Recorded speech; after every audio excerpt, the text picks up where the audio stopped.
Sababu nyingine, azawaj, kuoa pia ni miongoni mwa sababu kubwa za mtu mwanaume kujinasua kwenye fitna hizi za wanawake. Kwa ushahidi wa maneno ya Mtume Muhammad sallallahu alaihi wa alihi wasallam, wal hadithu inda al-Imam al-Bukhari wa Muslim, حديث عبد الله بن مسعود رضي الله عنه قال لنا رسول الله صلى الله عليه وآله وسلم: يا معشر الشباب من استطاع منكم الباءة فليتزوج فإنه أغض للبصر وأحسن للفرج. الحديث.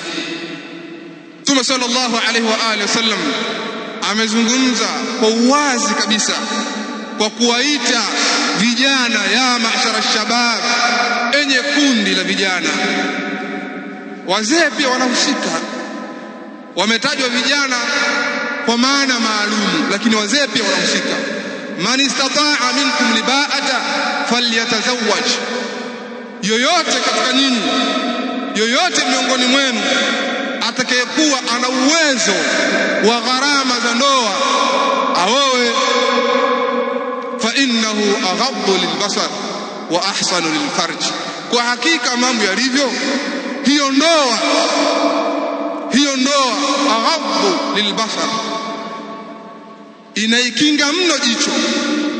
Hiyo ndoa inakinga mno jicho, kwa maana ndoa inazuia jicho kutoangalia mambo ya haramu. Wa ahsanu lilfarj, na hiyo ndoa inahifadhi tupu ya mwanaume. Katika hadithi nyingine Mtume sallallahu alaihi wa alihi wasallam, hadithi ambayo ameipokea al-Imam Muslim, akasema: innal mar'ata tuqbilu fi surati shaytanin wa tudbiru fi surati shaytanin fa idha absara ahlukum imra'atan falyati ahlahu fa inna dhalika ruddu ma fi nafsihi.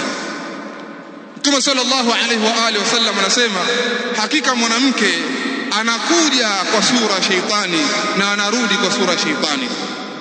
Kwa maana kwamba mwanamke anakuja kwa wasifu ule wa shaitani, kwa sifa ile ya shaitani, ambayo kama unavyoona shaitani anafanya kazi ya kuwashawishi watu akawatoa katika njia ya sawa, ndivyo mwanamke anavyowashawishi wanaume akatingisha shahawa zao pale anapopita mbele yao.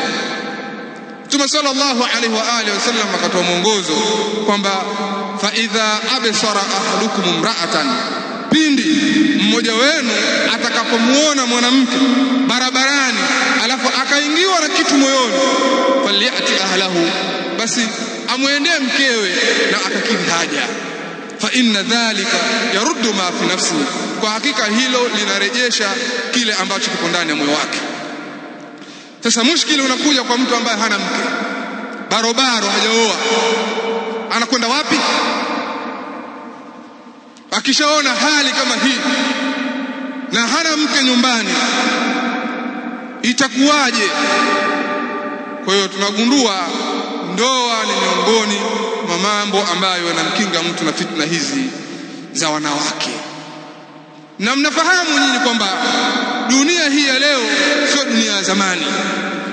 Dunia hii ni dunia ya utandawazi. Dunia sasa hivi imeharibika, mambo hadharani, mke wa mtu hajulikani wala binti hajulikani. Mwanamke akitoka nyumbani kajipara, kajipamba, utafikiri kwamba ni siku ya harusi yake, kumbe anakwenda sokoni tu kununua nyanya. Hiyo ndio hali ya wengi katika wanawake wa kisasa.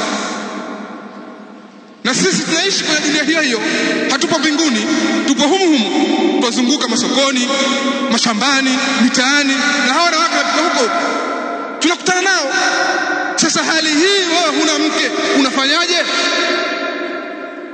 Kwa vijana, oweni vijana. Dunia hii sio ile ya kina Ibn Abbas, ya kina Abu Huraira. Hii ni dunia nyingine sasa. Sio zama za Mtume Muhammad sallallahu alaihi wa alihi wasallam, sio zama za maswahaba. Mambo yameharibika sasa. Oweni, mjihifadhi. Tena muombe Allah subhanahu wa ta'ala akupe akupe mke mwema, tena akusanye baadhi ya sifa zako zile ambazo wewe zinakuchoma katika moyo kwa mwanamke.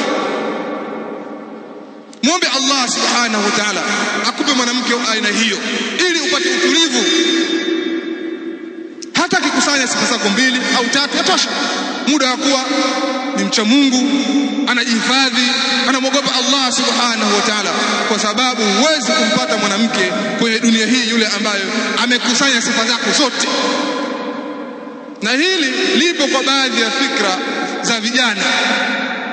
Baadhi ya vijana wakikaa wakizungumza, utasikia mimi namtaka mwanamke awe hivi, lakini ukimsikiliza unajua kabisa mwanamke anayemtaka huyo hayupo duniani, kwa vile anavyomueleza. Na wala pia usifanye ucha Mungu sana ukasema mimi nataka mwanamke aswali, aende darasa, basi inatosha, sina haja ya kumwangalia. Usifanye hivyo. Nenda kamtazame, uangalie kitu gani kinakuvuta kwake, kitu gani kinakushawishi. Na ndio maana Mtume sallallahu alaihi wa alihi wasallam alikuwa anawaambia maswahaba zake. Siku hiyo anamwambia Mughira ibn Shu'ba, idhhab fanzur ilaiha, nenda kamtazame, uangalie kitu gani kinakushawishi kwake.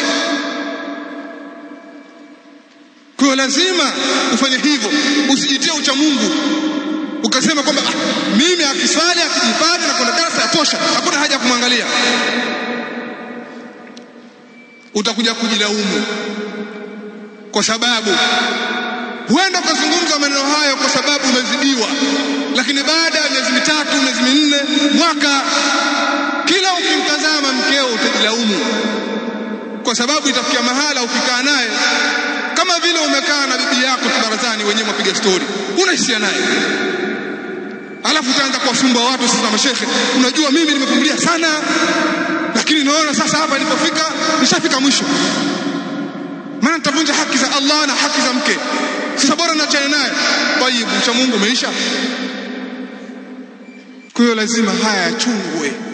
Na Mtume sallallahu alaihi wa alihi wasallam akataja sababu ya watu kuwatazama wale ambao wanataka kuoa, kwamba hilo linajenga mapenzi baina yao na litawafanya wao wadumu muda mrefu katika ndoa, wasiachane, litakufanya usimwache kwa sababu utampenda. Na hapa nazungumza na wale ambao hawana kawaida ya kuacha ovyo, kwa sababu kuna baadhi ya watu wana tabia kuacha ovyo, onja wafunua panzia kila mwanamke. Una nini wewe? Wanawake wakai kwako, kwani kuacha dhambi? Kuacha ovyo ni tabia moja mbaya. Itafikia mahala masalafi watu kuozesha, afu utaanza kulalamika, usafi gani usi? Mimi nakwenda kutumbia, wao hawanipi mke, kwa sababu acha ovyo.